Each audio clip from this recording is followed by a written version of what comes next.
Welcome. This is the Plan C podcast coming at you with a fantastic episode today.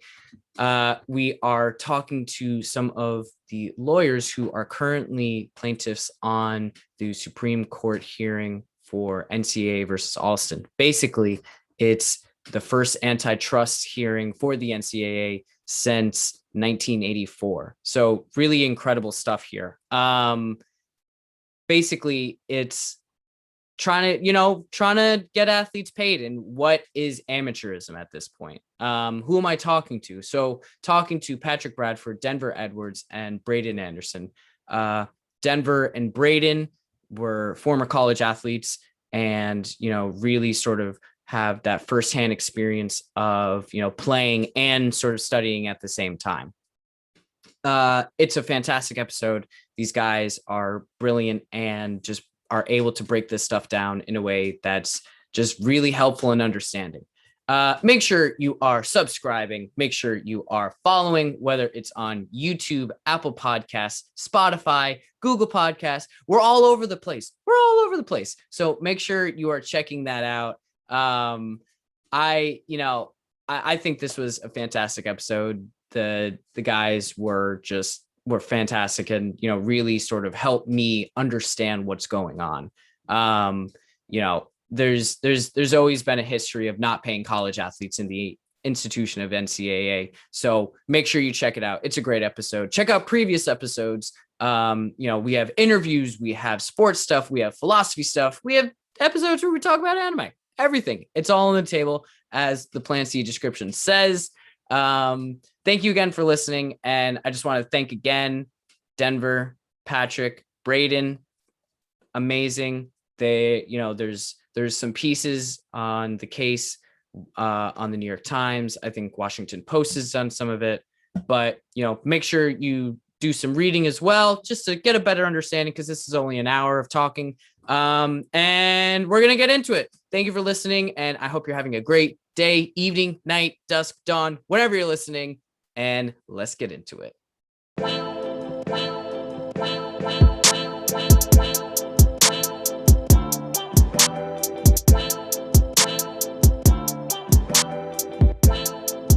Good morning, everyone. Good afternoon, whenever it is. Thank you for joining us for the Plan C podcast. We have an extremely special episode today.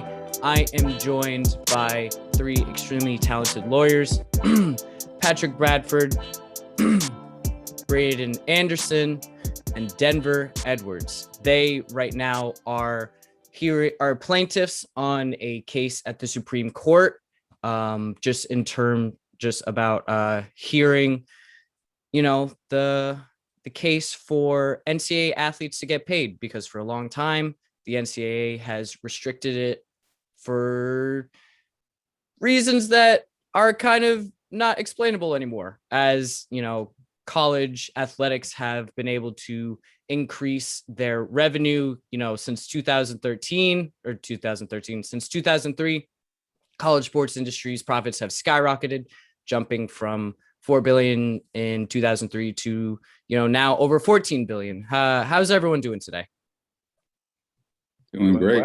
Doing well. All right. Thank you all for joining. So first, I just want to talk about, what are you all doing about this, in terms of what is your role in, your participation?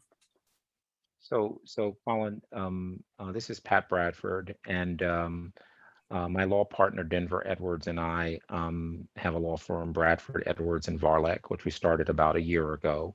We're just celebrating our first year anniversary this month after working in many different private law firms as well as the government. Congratulations. And, thank you. We were fortunate enough to team up with Braden, who is an associate at a wonderful firm named Sidley in Alston. And we met Braden in connection with our work as an amicus in the Supreme Court on the case of NCAA versus Alston, which, as you correctly noted, is a case that is currently pending in the Supreme Court. The oral argument was held on March 31st, and we're all waiting for a judgment. And in that case, several players sued the NCAA regarding its limitations on compensation rules. The NCAA prohibits Division I football players and basketball players from receiving compensation that is anything other than related to their education. And as the case made clear, not even all compensation related to their education is permitted. And so the Supreme Court received the case after a district court in California had a 10-day bench trial, which was a trial before a judge, where all of the issues were vetted. The decision of the trial judge was that the NCAA's restrictions, all of them, were not appropriate. The NCAA's position is simply that the restrictions are needed in order to maintain the division in the public's mind between professional sports, professional basketball and football, and college basketball and football. And if in the public's mind, the college players were paid something in addition to certain college-related expenses, that viewership from the public would decline, and therefore that justifies, from an antitrust point of view, the NCAA strictures. The trial court found that there were certain restrictions, NCAA restrictions on college-related expenses, for example, for tutors, for example, for science equipment, for example, for musical instruments, and internships related to a course of study. And the court determined that if these sorts of benefits were given to Division I players, that viewership would not go down. That decision was appealed to the Ninth Circuit Court of Appeals in California, and the Ninth Circuit affirmed the district court's opinion. And then the NCAA didn't like the affirmance and appealed to the Supreme Court, basically arguing that there's a slippery slope here, that if a court is involved in micromanaging, which is what the NCAA would call it, the rules of the NCAA, then every decision, every rule related to compensation would have to be reviewed by a court, and it would spawn endless litigation. The players argued that the district court and the Ninth Circuit's opinion should be affirmed, and that the NCAA's request for a truncated rule of reason analysis, that's antitrust lingo, is inappropriate and tantamount to a determination that the NCAA's rulemaking in the area is exempt from antitrust analysis. Because normally, in a situation like this where you have colleges and universities, buyers, purchasers of services getting together and capping what the players can receive in exchange for their services, normally in the normal antitrust world, that would be a per se violation or patent violation of Section 1 of the Sherman Act. You can't have competitors, horizontal competitors, getting together and fixing prices. And that's exactly what happened here. And the court acknowledged that that is what happened. And in the ordinary course, in a situation like this, there would be a determination that the conduct by the colleges was violative of Section 1 of the Sherman Act and would have to be stopped. However, because the NCAA is an association that coordinates and provides new services that, but for its existence, might not be here, the analysis becomes more extended. Rather than a per se determination of a violation, there's sort of a 360-degree analysis of everything, of all of the competitive inputs and outputs. It's called a rule of reason analysis. And it's basically a set of burden shifting where the plaintiffs first have to prove that there is a violation of the antitrust laws, which happened here. Then the burden shifts to the NCAA to state a pro-competitive reason for the anti-competitive conduct. Here, that pro-competitive reason, and there's only one that the NCAA put forth, was this viewership issue, that if in fact the players were paid more than certain college-related expenses, that viewership would plummet. And therefore, the burden then shifts back to the players to say, well, if the court accepts the pro-competitive justification, is there a more limited set of conduct that would still permit the pro-competitive justification? And here, the judge said that, as I said earlier, that certain restrictions would not in fact lead to declining viewership. And that's sort of the posture that was received, that the case was received by the Supreme Court. And so we're all sort of waiting with bated breath to see how the court is going to rule on the case. Wow, thank you. That was very, very thorough. I appreciate it. So this is a really sort of landmark case, as it's the first antitrust ruling on college sports in 37 years, since NCAA versus Board of Regents of University of Oklahoma. How does it feel to, I guess, be able to fight for people who otherwise, haven't really had a say, because the NCAA has sort of always had these grips on, paying athletes, and from my perspective, it always sort of seems like they don't really want to give up that viewership money that, as I as I said earlier, is now up to 14 billion as of 2018. Yeah. Well, Braden and Denver are in unique positions to answer that question. Both of them attended college on sports scholarships, and actually have experience. I mean, I just played intramural basketball at college, so but because I'm a scrub, but Denver and Braden were real ball players. Denver football and Braden basketball, and so I think that they're uniquely qualified to answer that question based on their actual experience. Hey, Braden, why don't you jump in, since you're the D1 guy? You have a perspective, and I will follow up with the D3 perspective.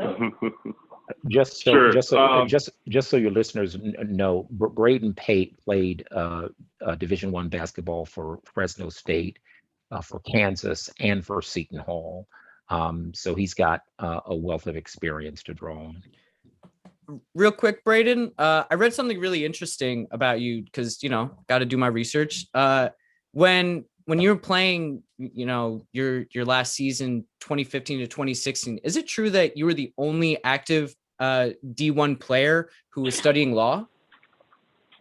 Yeah. So yeah. I mean, Patrick mentioned I played at Kansas, and then Fresno State, and then Seton Hall. At Seton Hall, I was also a law student, and that was really cool, frankly, right? I was trying to take the NCAA's mission statement and actually capitalize, right, to the extent that I possibly could, right, to take advantage of the opportunities that we are given as student athletes.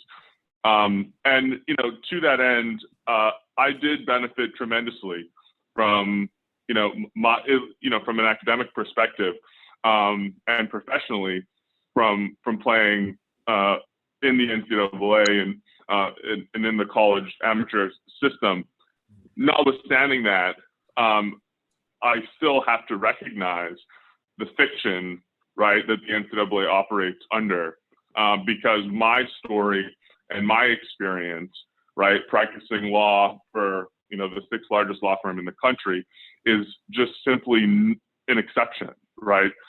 My story is the exception, and, the norm and the rule, right, is that athletics, these college athletes are not amateurs, right? And there are plenty of examples of student athletes who are clearly worth in the tens of millions of dollars, not because we just say this, right? But because we can look at the numbers.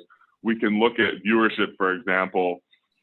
We can look at the TV deals that are being signed, the endorsement deals that are being signed, right? The money that's exchanging hands, right? It's happening at every level. The only difference in the college arena for college sports is that the money doesn't flow down to the athletes. That's the only difference if we're going to compare the NBA with the NCAA, if we're going to compare the NFL with the NCAA. The only difference you see, right, is the money doesn't flow down that next tier. You're not paying the talent.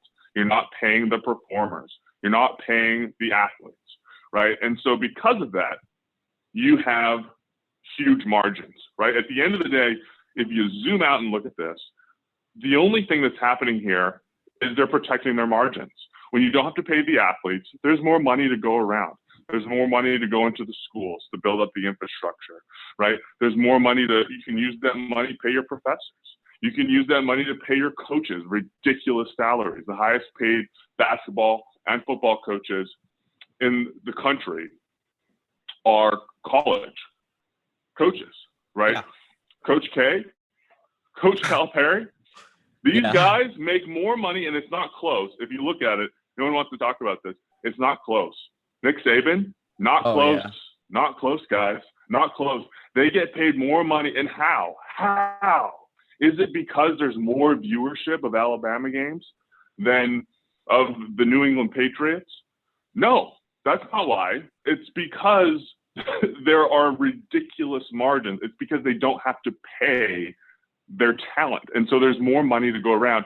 And the money has to go somewhere. It's a free market, right? Or at least it should be. And I think what Patrick is pointing out in his analysis of the antitrust laws is really there's been an exception. The NCAA for years has been given an exception.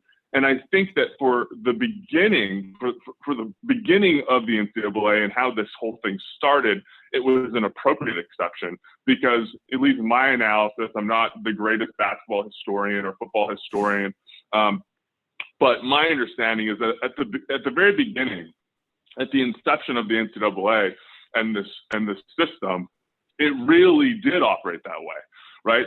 These college athletes weren't on the front page of ESPN, Sports Illustrated, right? They weren't the stars that you see today, right? They weren't inking $50 million, $200 million TV deals at the conference level. Things have evolved, right? And so as things evolve, we have to evolve our analysis in the way that we look at it. And clearly today, college athletes are not amateurs, right? And, we have to make sure that we're protecting those who are really trying to get the most out of the sport, right? Because for me, while I was able to leverage the opportunity and take it a different way, I made sacrifices, and I sacrificed a lot by way of athletic opportunities in order to reap the academic benefits. So I'll kind of pause there, and I'm sure Denver has thoughts to add. Yeah, so my view on this is maybe a little different in the sense that I attended college at Middlebury College. It is a Division III school. We offer no scholarships, but whatever is missing in scholarship is typically made up for in financial aid. So I always look at it like you're on scholarship because it's free money, right? Some of which you don't have to pay back because it's grants and so forth, right? I think it's great to be helping or seeking to help a certain category of students and student athletes try to get some sort of economic participation here. I think that student athletes actually do get something now, right? Scholarship is worth something.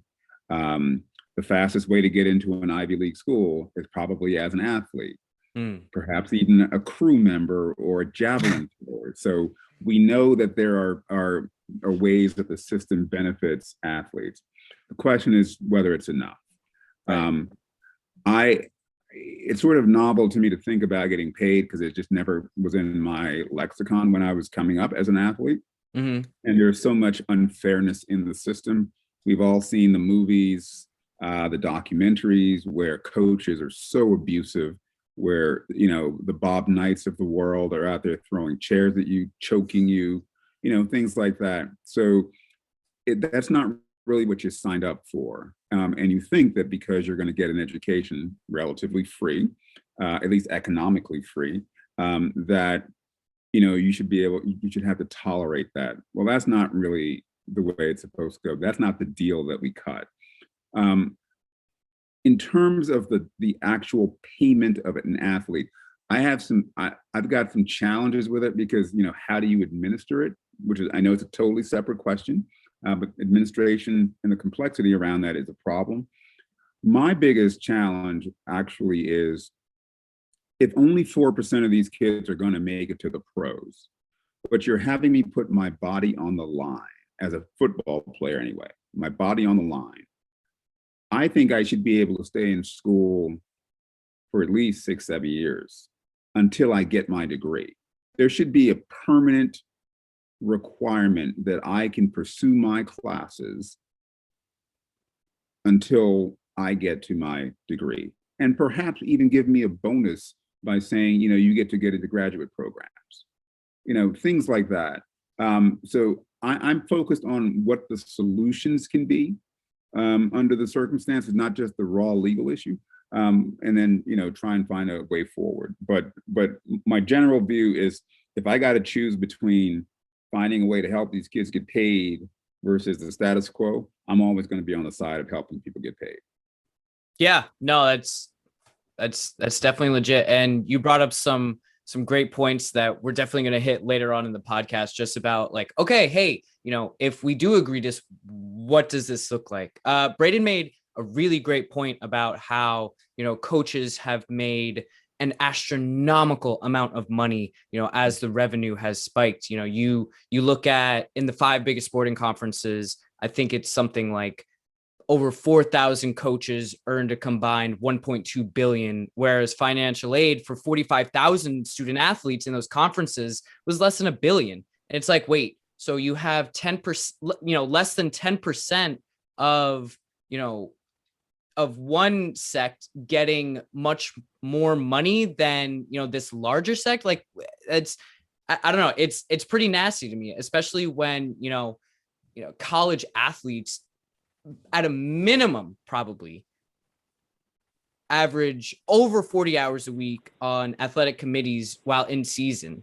And even other studies 72 for me. Yeah, I was just going to say, you know, other studies have shown that athletes can spend up to 60 to 80 on activities related to their sport, you know. And it's so, in my opinion, it's so repugnant that the NCAA has just sort of gatekept all this money. And, you know, at this point, is there a legal argument to not paying athletes?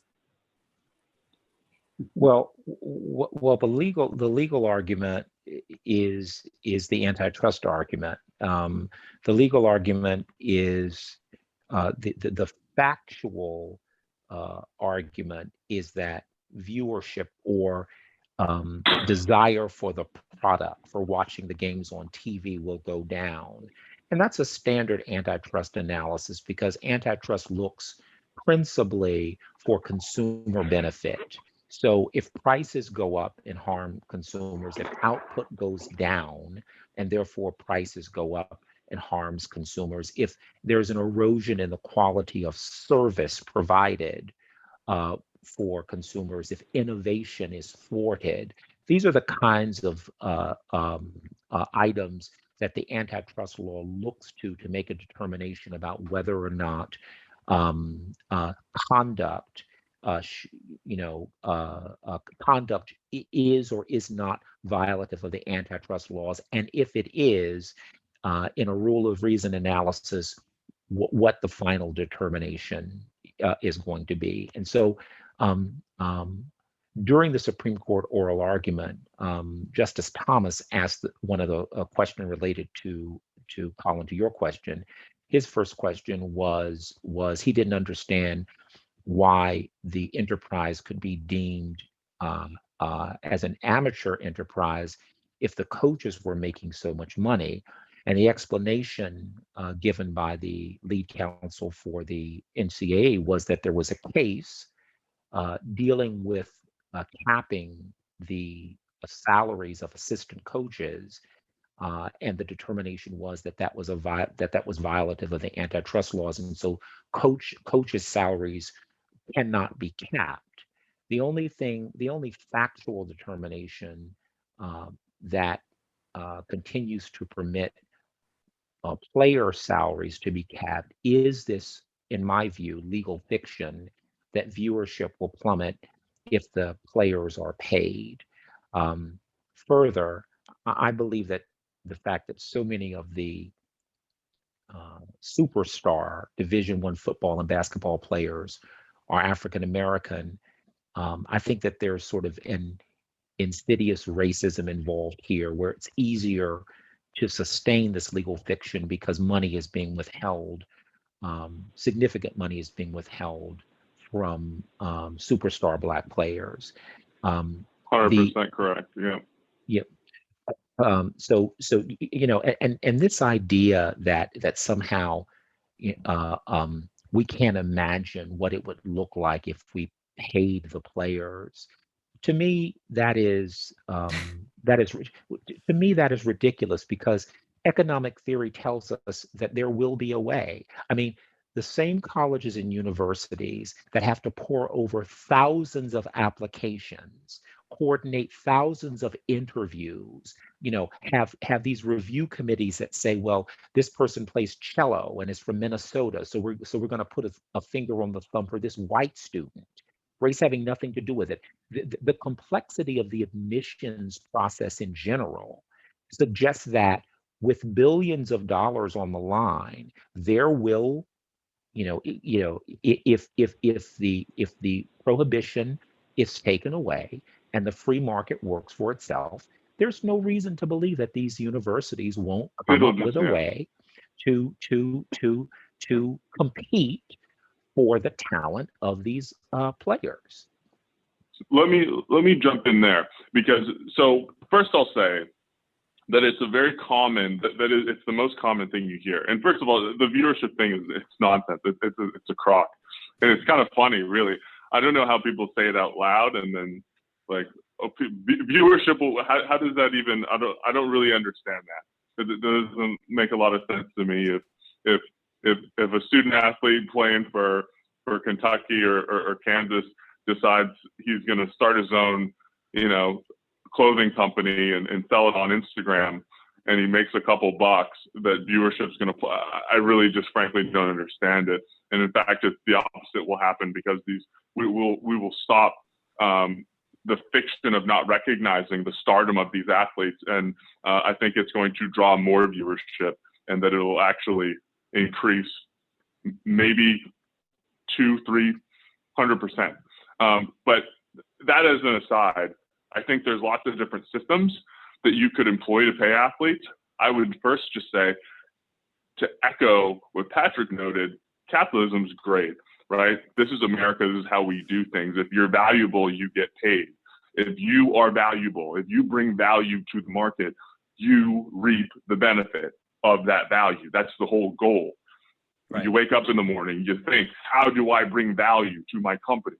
I think about that every single day. How do I bring value to my law firm? How do I bring value to my clients that I serve, right? It's the value that you bring, and you share in the value that you bring. These student athletes are bringing value, yet they are not sharing in the value that they generate. And so all that needs to be done is to look at this pot of cash. Take a long, hard look at this pile of cash, look at where it goes, right? And think about who is in a position, right, to bid on these athletes. whether you do a draft, you could do a conference by conference draft. So the players would elect which conference they would like to play for, right? Mm-hmm. And then each conference has a draft. I think that's a great way to do it, because double, D1, high D1, 5-star recruits, they're going to want to elect Big East or SEC or ACC, right? And then whoever's got the biggest pockets, right? You could do an auction. You could do a conference by conference auction, or you could do a conference by conference draft, right? I think auction makes more sense because Kentucky wants to win. They don't want the worst team in the division, in the conference, to get the best player, if that's the way you're doing your draft, like it's done in the NBA, right? Where the worst team gets the best pick. So maybe you want to do auction, right? Maybe you want to say, scrap those two ideas, Braden, forget about that. Let's just totally free market this thing and just say, there's no more rules. You're allowed to pay athletes. And maybe you have people, that'll be really interesting. Maybe you have Duke say, you know what? We'll pay you in just private contract. Give these guys lawyers, create a players union, and just see what happens, right? Maybe the next Zion Williamson signs a deal for $150 million to play at Duke, right? Maybe it's wow, right? There's lots of different things that can happen, right? There's lots of different things, but that's the conversation that we should be having, how to do it, right? And the right thing's going to happen. Why? Because the best programs in the country, they, without question, they don't care what system we employ, they're going to get the best players. Right. They don't care, right? Kentucky and Duke, Kansas, Arizona, they're going to make sure they get the best players, whether they have to pay for them or not. They're going to find a way. They'll make it happen. So let them lead the charge and the conversation on how to do it. They're going to hold on tight and try not to pay them, because if they're paying it out of their own wallet. So of course they don't want to pay them. They're going to say, well, we don't know how we would possibly. My wallet is, in my pocket. I'd rather not take it out right now. But once they know that they're going to need to pull their wallets out and pay their talent, they'll come up with some very clever ideas on how to do that and retain their power and control over their conferences and over their part of this market and their part of the NCAA. Yeah, I think that's a great point, because, when I was preparing for this, I was trying to think about it, and it's like, oh, well, would you institute a salary cap? How, right now with, boosters and stuff, it's sort of under the table pay to win, if you will. But, if you bring this to light, do you all believe that, this could turn into like public pay to win? Or, I think this is going to be a question directed towards Denver, because you had mentioned you were like really looking into this. What could that structure look like where, you can have the schools paying them, they can have brand deals, they can have, their faces on, NCAA 25, if and when that happens. How do you think that could be instituted? Well, I think some of that is starting to happen now, and I'm not versed in all the nuances of the name likeness arguments, but I think that's one thing right there. The NCAA is traditionally, at least back in my dated 1980s timeframe, the NCAA was trying to make sure that the players were not being exploited. They were not just coming to college and then being paid a little bit of money by a booster, and then showing up, not going to class, not doing anything. I think that if you allow, using a mafia term, if you allow the kid to earn by his name and his likeness on a video game or something like that, then I think that alleviates a lot of the pressure, the economic pressures that the student has. And therefore, he's just playing for the love of the game and also his education. I think a lot of states are currently working on legislation to do that. And I think the federal government is also looking into that. So that's one way. The other way, actually, the real problem here is that the professional leagues are squeezing the situation. They're compressing the situation, and which makes the NCAA the fulcrum, the one who gets to decide everything, and that's why we're here. But what are the real rules? The real rules are that you can't go from the high school to the NBA. They cut that out, right? You got to at least do 1 year, right? Which is a way to retain power in the NCAA. But that was probably a compromise. You can't go to the NFL until you've been in college for like 3 years, or at least eligible for 3 years, right? And that was also done to protect the best talent. I mean, remember Maurice Claret back in the 1990s, after basically coming close to winning the Heisman as a freshman at Ohio State, he wanted to go pro and he couldn't, right? And his career was derailed and so forth. So I think there has to be an institutional reorganization where these leagues, professional and college, basically remove these artificial barriers. These are all artificial barriers. If a young man cannot compete in the NBA or the NFL, there is one true way to do that. Put him on the field and make him do his thing. If he can't compete, he can't compete. If he can compete, let him compete. And so I think removing all artificial barriers is important. The other thing I would say is, why do we even need the NCAA? Why do we need the NCAA as a gatekeeper to athletic performance or entertainment? That's all it is. It's entertainment. Why do we need the NCAA to opine upon and vet who can be an athlete and who can be paid? To me, that's ridiculous. So those are just 2 or 3 things. I would just, 1, do away with the NCAA period when it comes to sports. 2, if not, get the artificial barriers out of it with the pro leagues. And then 3, at a minimum, let the players be able to use their name and likeness. Yeah. And I was doing research. I was reading that now 13 states currently have laws for athletes to make money off their likeness, and state by state it's different. But do you believe that as this pressure is increasing on the NCAA state by state, it will sort of be more friendly to the athletes, or is there going to be sort of a federal overhaul? That's a great question. I think that the name and likeness issue could force federal legislation, but I need to think through that a little bit more. I think the federal issue might not even be important. If I'm a high school kid, if I'm LeBron, back when LeBron was a senior in high school, remember, LeBron actually toured the country with his basketball team.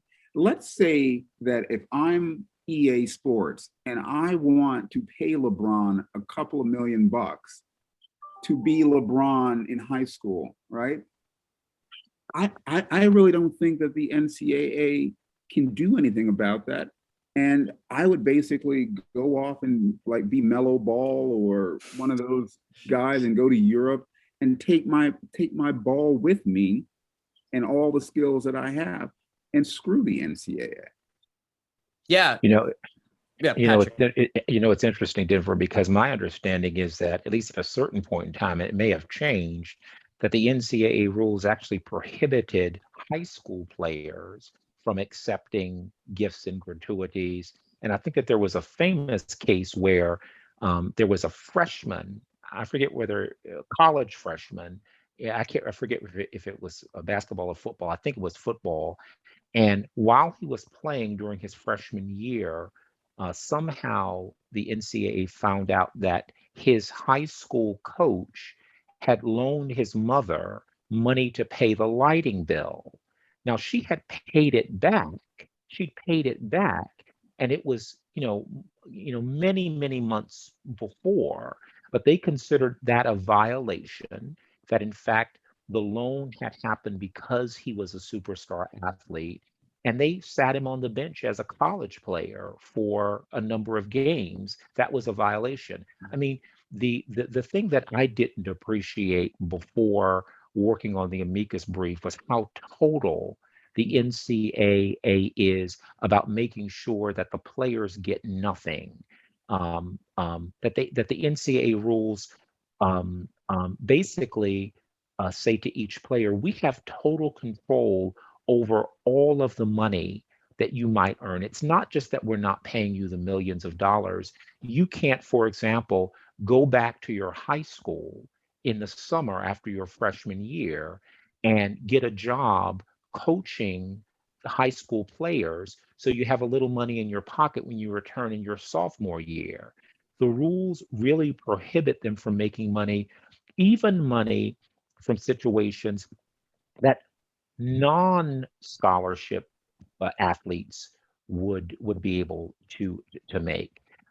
So the control of the NCAA through its rulemaking over these athletes' lives is really, really complete. It's not just that they can't get paid the millions that they would get. And then, there's the issue about whether or not the NCAA's mission and the mission of the schools, of the constituent member schools, which is that sports is supposed to enhance the college experience. Sports is not supposed to become the college experience, it's supposed to enhance the college experience. So, for example, during the Supreme Court oral argument, the counsel for the NCAA cited the 35-hour a week rule. The NCAA has a rule that says college athletes are not supposed to spend more than 35 hours in a week on activities related to their sport. But everyone knows that that's not true. Yeah. And then my question is rather than doing an investigation of payment of $50 for a light bill that was paid back, where are the investigations by the NCAA for violation of the 35-hour-a-week rule? Well, of course, there are not going to be any investigations because everyone understands that rule is honored in the breach, and that if it were actually enforced, the quality of the play would decline. And so the selective enforcement of NCAA rules, the complete prohibition on athletes making money from any other source, including sources that regular non-athletic students would make, and this idea that only 4% are going to make it to the pros, and the fact that the graduation rates for athletes, particularly Black athletes, which are lower than the Division I white athletes, and as the point that we make in the brief, even if a student athlete is able to get through school and actually get a degree, it's basically valueless because they can't win employment based on that because they haven't done the work. They got through with a C- average. They're not going to the NFL or the NBA. And so they're on the street looking for a job with a degree from XYZ University and a C- average, no internships, no work history, nothing else to recommend their employment because everything was given over to the game. And then, of course, the idea that many schools, most is my understanding, still have this year-to-year scholarship thing. So just think about it intellectually. I'm supposed to get the value of a college education. That's the benefit that I get instead of getting the millions of dollars. But it's renewable every year. So when I present myself on the field, I'm not getting the benefit of a 4-year education. I'm getting the benefit of 1 year of college, assuming that I don't become injured. Because if I'm injured, I can be cut. I'm getting the benefit of 1 year of college education, assuming that I do everything that the coach says. Because if I come into college, as in one case that we cite in our brief, and I want to be an orthopedic surgeon, and there's a chemistry lab that I have to take in order to complete my biology or chemistry major in order to become an orthopedic surgeon, and the coach says, you're not going to major in that because that will require you to spend too much time away from the team. You're going to major in something else. And so in the case that we cite in the brief, the gentleman did graduate, but with a degree in philosophy, psychology. But the point is if you're taking kids who normally wouldn't be able to get into a Duke or to a college, it's just reasonable. Those kids need more help, not less. So to bring this back to the NCAA versus Alston case, the district court and the Ninth Circuit rule that providing kids with tutoring services would not decrease viewership. Isn't it axiomatic if you take a kid that's borderline academically on an athletic scholarship or any kind of scholarship for that matter, that kid is going to need more time, not less, in order to perform academically? It's axiomatic. But this system has been set up to bring in poor Black kids, use them up and spit them out and give them nothing. And when you cut through all the mumbo jumbo and malarkey and antitrust garbage, which as an antitrust lawyer for 31 years, I have to appreciate, but I've been an African American citizen for 56 years. And my understanding about what is going on based on my study and experience is that this legal fiction has been erected and continued to perpetuate itself so that Black talent can continue to be taken without compensation. That's the bottom line from where I sit. And so the opportunity, which sort of presented itself serendipitously here. I was teaching my antitrust course at Fordham Law School, and I was teaching the 84 Board of Regents case. And while I was doing research on that, I saw that this case was pending in the Supreme Court. Went to my law partner, Denver Edwards, and said, Denver, do you think we could get involved here? It may cost us a little bit of money. This would be a pro bono engagement. This would be a pro bono engagement. And Denver said, okay, well, let's talk about it. Okay, we'll go forward. It's good to be able to have your own firm and to be able to take legal positions about pertinent issues of the day, which, depending on your view, directly or indirectly, affect the Black community. Of course, if the court were to rule that, and it's unlikely to rule because the plaintiffs, the students, didn't even ask for all of the rules to be eliminated. All they asked was for the Ninth Circuit's decision to be upheld, and the certain category of restrictions that the district court found would not decrease viewership, that those be upheld. Even if that didn't happen, just being able to take a position and help for forward progress, because it's clear to me that with the state laws that are going into effect, with potential federal legislation in the area, the justification is going to be exposed as the sham that it is. Why would states want to require that players at universities within their jurisdictions be paid for their name and likeness, except to increase the competitive position of the universities within their states so that the best players would come there, as opposed to a state where the players couldn't earn any money? And the Regents case in 1984 in the Supreme Court, that case was actually an internal debate within the NCAA, because certain colleges and universities were suing the NCAA, making the argument that the output limitations on the broadcast of football games was a violation of the antitrust law. And the court found in Regents that though the NCAA is needed as an organization in order to coordinate the schedules and the play and to set the rules about football play and the rules about basketball play, etc., that the NCAA was not needed for individual schools to enter into contracts for the broadcast of their games. And so after that case, the individual schools negotiate directly with broadcasters, and therefore the output, the number of games after regions, the number of games available to be seen on television has increased, which is, from an antitrust point of view, a good thing because consumers get more. The Right. prices for those games go down because there are more of them. There's no longer the output restriction. But most importantly, there's tax revenue that's being generated by the states for the states.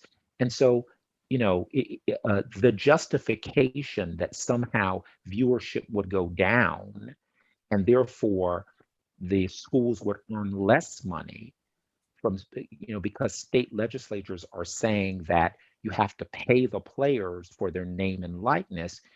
Again, I think it gives the lie to the justification that somehow if the players are paid, that viewership will go down, unless we're to assume that all of the states, you mentioned 13, I'm not sure what it is now, but unless you're to assume that the legislatures of these various states are just stupid and don't know that they're shooting themselves in the foot, because by requiring the schools in their conferences in their states to pay the players for names and likeness, according to the logical extension of the NCAA's theory here, viewership for their games would go down.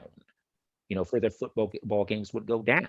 So, yeah, I think it's really interesting that we talk about the benefit of an education, and it's like, well, yes, you are giving an education, but there are some costs that aren't covered in scholarships, whether it's getting a second opinion on an injury, or a car payment that you have to make so you can drive home for Christmas. And it's just, again, growing up, it was always sort of confusing to me as to why that it was just, as you said, Denver, you had mentioned the status quo. Why is this the status quo? How is it come to the point where, we have these for-profit institutions, they're not paying their athletes. And I think COVID, exposed to the world that, at the end of the day, these aren't just amateur competitions that, oh, we're just having fun. Like, no, these are companies that want to make their money. And yeah, it's like if Google or Facebook, just didn't get to pay their largest employees, anything. And Really rich. Yeah.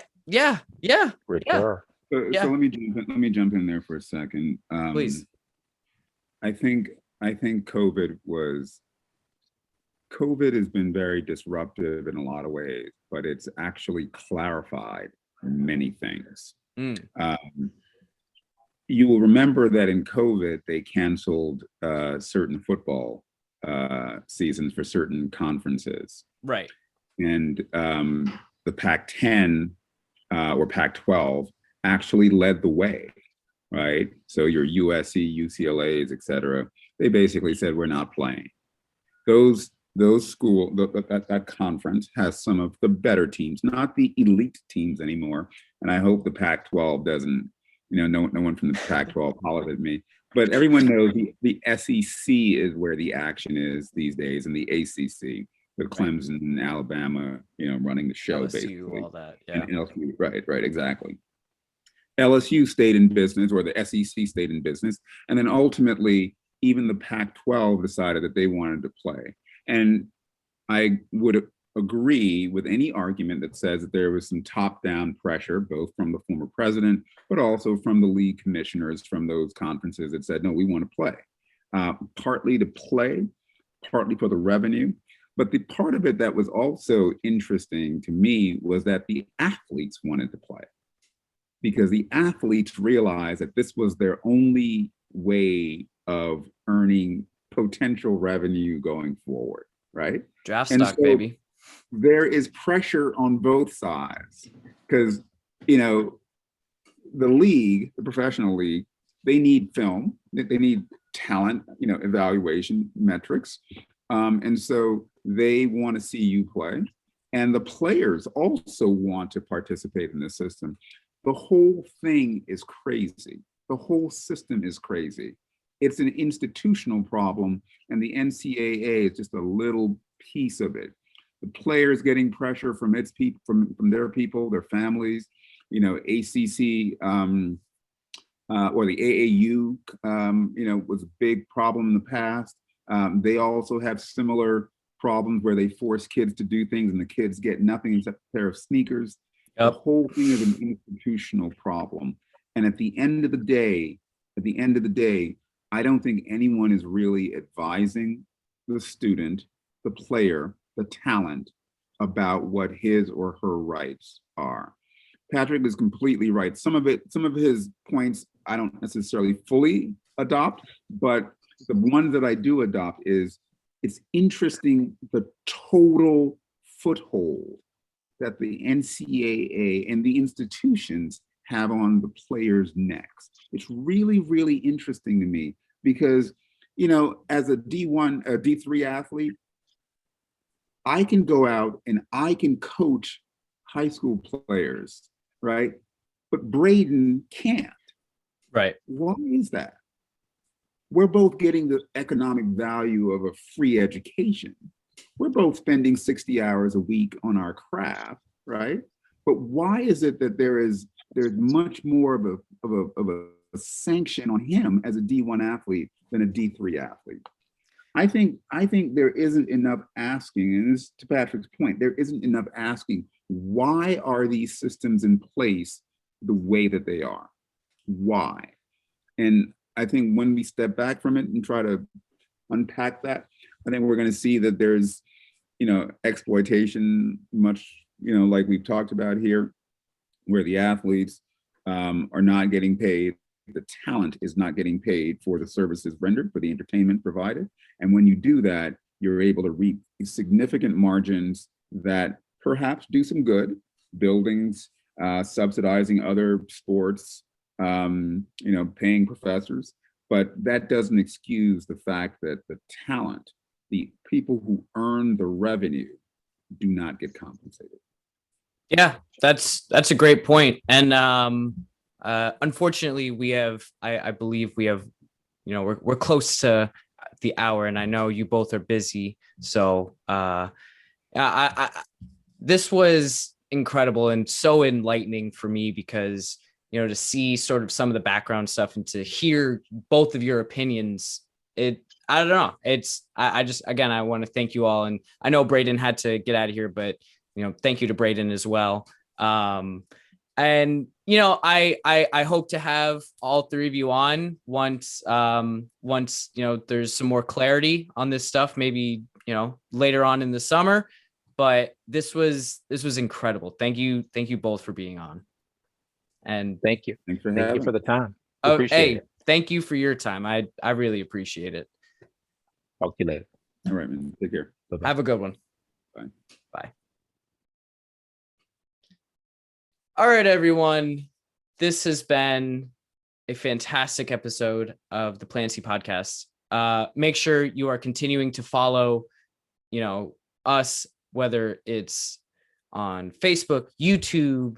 You know, we got a nice little video format now. So, yeah, check us out on Spotify. Check us out on Apple. Really appreciate everyone who has joined during this time. Thank you to my father for letting me use his Zoom. It was very, very helpful. Again, thank you to Patrick. Thank you to Denver. Thank you to Braden. They are all just brilliant. And yeah, I hope everyone's having a great day. Make sure you check out previous podcasts. You know, we have interviews, we have sports stuff. It's all there. Make sure you're checking out latanique.com or latanique.news. Sorry. I do some writing there. We've got some great pieces up. And yeah, I hope everyone has a great day. And, you know, hey, do some reading on this case. It's gonna be a landmark ruling. See you guys.